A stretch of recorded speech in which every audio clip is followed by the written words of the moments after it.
ओम नमो भगवते वासुदेवाय। ओम श्री श्री हरिहराय नमो नमः। जय जगन्नाथ।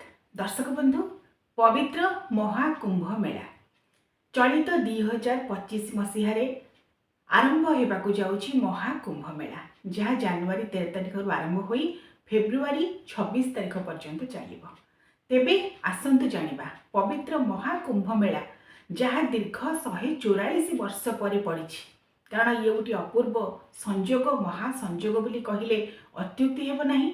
भारत वर्षर सांस्कृतिक, धार्मिक एवं विभवर प्राण केन्द्र दिव्य भव्य महाकुंभ मेला जेतेबेले आरंभ होगाकू जाउछि एवं पाखापाखि विश्वास करा जाउछि जे 400 मिलियन लोक आसुछन्ति, अर्थात 40 कोटी लोक यही मेला को आसुछन्ति। साधु संत मुनि ऋषि विविध प्रकार नागा सन्यासी एवं तीर्थयात्री समस्तंकर समागम पवित्र महाकुंभ मेला 2025 गोटे महार्घ्य आयोजन करने को जाउछि एवं समस्तंक प्राणरे सते जेपरि गोटे पुलकित भावना भरि देउछि।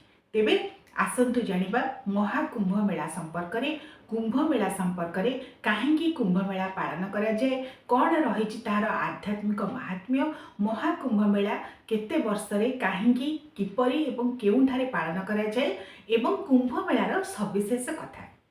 कारण अनेक दर्शक प्रश्न करथिले कुंभ मेला संपर्क रे गोटे भिडियोटी प्रस्तुत करबा पई, कारण अनेकक मनरे साधारणतः स्वतः प्रश्न उंकी मारिछि जे काहेकि कुंभ मेला आयोजन करा जाए एवं एहार नाम काहेकि कुंभ मेला। तेबे आसंतु से संपर्क रे आज सविशेष भाव रे भिडियोटी जानिबा।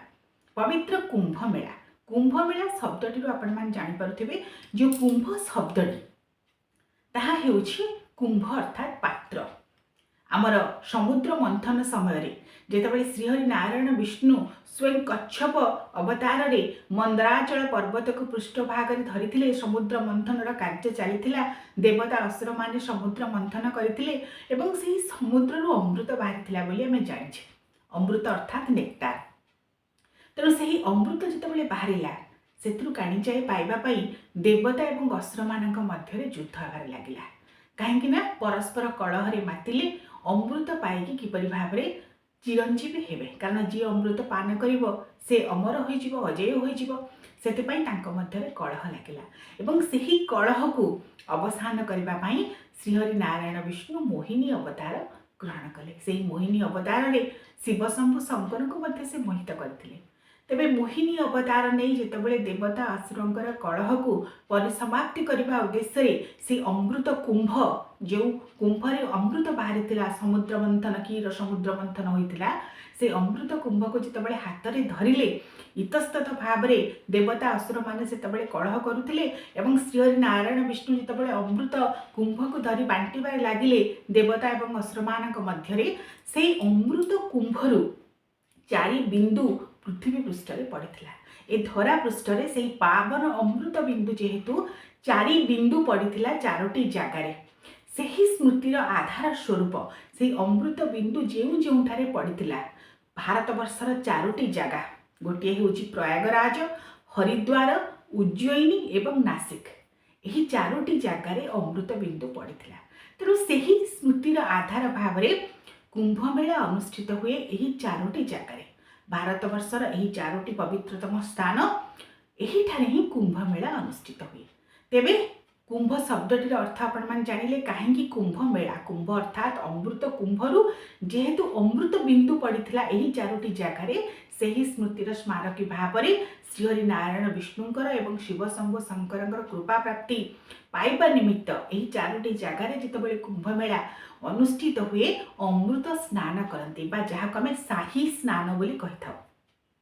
तेणु ये जो कुंभ मेला अनुष्ठित हुए भारत वर्षर सांस्कृतिक आध्यात्मिक आर्यावर्त भारत वर्षर जितेबाला पाखापाखि अनेक लोक समागम सेठी हुअन्ति। साधु संत मुनि ऋषि नागा सन्यासी सिद्ध बाबा माने विविध प्रकार वर्णाढ़ शोभा यात्रा आसी शाही स्नान करिथांती। शाही स्नान अर्थात अमृत स्नान।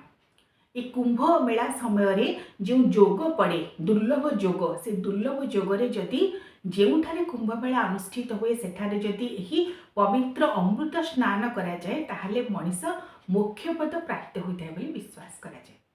इह जन्म एवं परजन्मरू सी मुक्ति पाई जाए। जननी जठरे आउ ताकू बारंबार जन्म ग्रहण करने को पड़े ना। से समस्ते जेहेतु मुख्य समस्ते इच्छा करि कामना करि समस्त ईप्सित होउछि मुख्य पाइबा निमित्त। से साधु सन्थ जो मैंने तपस्यारत था वर्ष सारा से तपस्या को त्याग कर तपस्या को छाड़ी यही कुंभमेला समय आसी जोठारे कुंभमेला अनुष्ठित हुए सेठारे स्नान करती, अमृत स्नान करती। कारण विश्वास करा जाए जो अमृत बिंदु पतित होता है चारोटी जगार से ही समय दुर्लभ जोगरे जदि कुंभमेला समय स्नान करा जाए से तीर्थ नदी मानक तीर्थ संगम स्थान मानक ताहले मनुष्य मोक्ष पद प्राप्त हुए, वैकुंठ लोक प्राप्त हुए। इह लोक परलोक कष्ट भोग करने को पड़े ना। तेणु दुर्लभ मोक्ष पाइबा निमित्त एवं सर्वविध पाप ताप संताप नाशकारी होउछि कुंभमेलार अमृत स्नान बा शाही स्नान। तेणु समस्ते यही कुंभमेला को अपेक्षा कर रही था। तेबे चलित वर्ष आरंभ होगा जाऊँगी जनवरी 13 तारिख पौष पूर्णिमा से दिन पड़ुछि, जहाँ को आम देवाभिषेक पूर्णिमा बोली कही। आम महाप्रभु श्री जगन्नाथ श्रीमंदिर में पौष पूर्णिमा दिन तांकर पौषाभिषेक नीति अनुष्ठित हुए। जेहेतु मर्यादा पुरुषोत्तम श्रीरामचंद्र जितेबाला तांकर पौष पूर्णिमा अभिषेक उत्सव अनुष्ठित होता से ही कथार स्मारकी भाव में महाप्रभु श्री जगन्नाथ को पौष पूर्णिमा दिन देवाभिषेक भाव में राजराजेश्वर मणिमा को अभिषेक करा जाए। एवं पौष पूर्णिमा महाप्रभु सुनावेश सज्जित हुए, कारण सी हूँ राजराजेश्वर मणिमा। तांकपरी राजा आउ कहीं नाहांती, तांकपरी दानी आउ कहीं नाहांती। तेणु पौष पूर्णिमा दिन महाप्रभु को मध्य अभिषेक करा जाए, महाभिषेक करा जाए। तेणु संजोगर कथा होउछि चलित वर्ष जनवरी 13 तारिख जो दिन पौष पूर्णिमा पड़ुछि देवाभिषेक पूर्णिमा, से ही दिन कुंभमेलार प्रथम अमृत स्नान अनुष्ठित होगा जाउछि। एवं 2025 जो महाकुंभ मेला, कारण आमर कुंभमेला साधारणतः कहुई 4 प्रकार। गोटे हूँ महाकुंभ मेला, गोटे हूँ पूर्ण कुंभ मेला, गोटे हूँ अर्ध कुंभ मेला, आउ गोटे हूँ वार्षिक कुंभ मेला। 4 प्रकार कुंभ मेला रही। वार्षिक कुंभ मेला कौन हुए ना, प्रत्येक वर्ष ये माघ मास आसिले कुंभ मेला अनुष्ठित हुए। मकर संक्रांति ता मध्य पड़े। चलित वर्ष मकर संक्रांति जो दिन महाकुंभ मेला अनुष्ठित होगा जाऊँगी ता परदिन पड़ुछि मकर संक्रांति जनवरी 14 तारिख। तेज प्रत्येक वर्ष जितेबाला वार्षिक कुंभ मेला अनुष्ठित हुए से समय मध्य मकर संक्रांति पड़े, माघी मेला अनुष्ठित हुए। तेणु वार्षिक कुंभ मेला आउ गोटे हूँ अर्ध कुंभ मेला, अर्थात प्रत्येक 6 वर्ष कुंभ मेला अनुष्ठित हुए। एवं गोटे हूँ पूर्ण कुंभ मेला, 12 वर्ष थे पूर्ण कुंभ मेला अनुष्ठित हुए। जो 4टी जगह मु कहली भारत वर्षर 4टी पवित्रतम स्थान पावन स्थान प्रयागराज जोठारे त्रिवेणी संगम गंगा जमुना सरस्वती एमानकर संगम स्थल अतीब पावनमय स्थान, से कुंभमेला अनुष्ठित हुए पूर्ण कुंभमेला। एवं प्रयागराज सहित हरिद्वार महाराष्ट्र नासिक एवं मध्य प्रदेश उज्जयिनी, यही 4टी स्थान में मन रखिए 12 वर्ष थे लेखाए करा जाए पूर्ण कुंभमेला। कहीं करा जाए ना, विश्वास करा जाए कुंभमेला होउछि आमर ग्रहराज जी होउछन्ति बृहस्पति, बृहस्पति सहित तांकर अवस्थान तांकर अवस्थिति एवं सूर्य उपरे यह निर्भर करଥାଏ। सूर्यंकर अवस्थान सहित बृहस्पति अवस्थान एवं जेहेतु बृहस्पति थरे सूर्य चारिपटे परिक्रमण कर आसवा 12 वर्ष समय नहीं थांती। सेतिपाई जेहेतु बृहस्पति को आधार करी कुंभमेला अनुष्ठित हुए, कारण ग्रहराज बृहस्पति जहाँकर बृहस्पति उच्चारे थिब, जहाँकर ग्रह नक्षत्र में बृहस्पति उच्चा स्थान रे थिबे, से समस्त प्रकार जीवन में सुख शांति आनंद समृद्धि सबकि लाभ करते बोली विश्वास करा जाए। तेणु बृहस्पति और सूर्य को लेकिन जेहेतु कुंभमेला अनुष्ठित हुए 12 वर्ष थे जेहेतु ग्रहराज बृहस्पति सूर्यदेव चारिपटे परिक्रमण कर आसी था, तेणु 12 वर्ष थे पूर्ण कुंभमेला अनुष्ठित हुए। यही 4टी स्थान प्रयागराज हरिद्वार नासिक एवं उज्जयिनी, ता सहित जमी मु कहली 6 वर्ष थे अर्ध कुंभमेला एवं वार्षिक प्रत्येक वर्ष भाव में कुंभमेला अनुष्ठित हुए प्रयागराज ठारे गंगा जमुना सरस्वतीर त्रिवेणी संगम स्थल।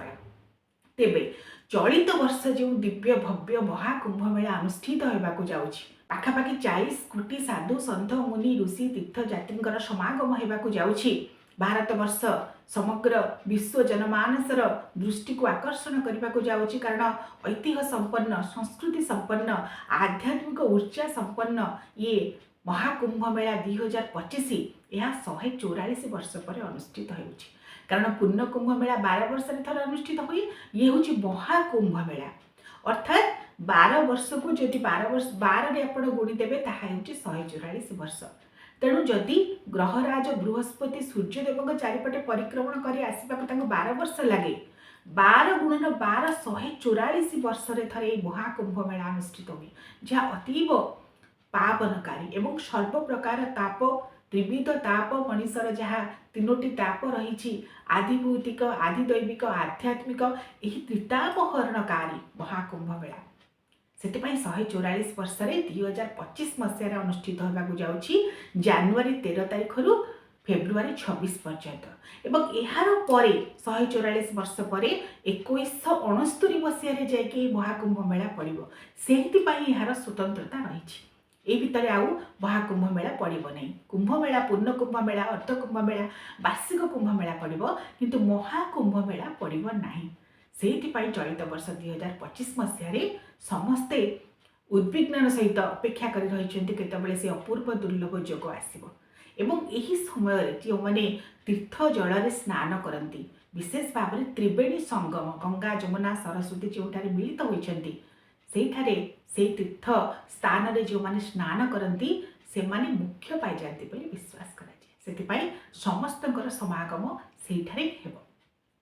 ତେବେ ଯେଉଁ ଦୁର୍ଲଭ ଯୋଗ କଥା ମୁଁ କହିଲି ଯେ 4ଟି ଦୁର୍ଲଭ ଯୋଗ ରହିଥାଏ ଏହି କୁମ୍ଭମେଳା ପରମ ମହାକୁମ୍ଭ ମେଳା ସମୟରେ, ତେଣୁ 4ଟି ଦୁର୍ଲଭ ଯୋଗ ସମୟରେ 4ଟି ସାହି ସ୍ନାନ ମଧ୍ୟ ବିଧି ଅନୁସାରେ ରହିଛି।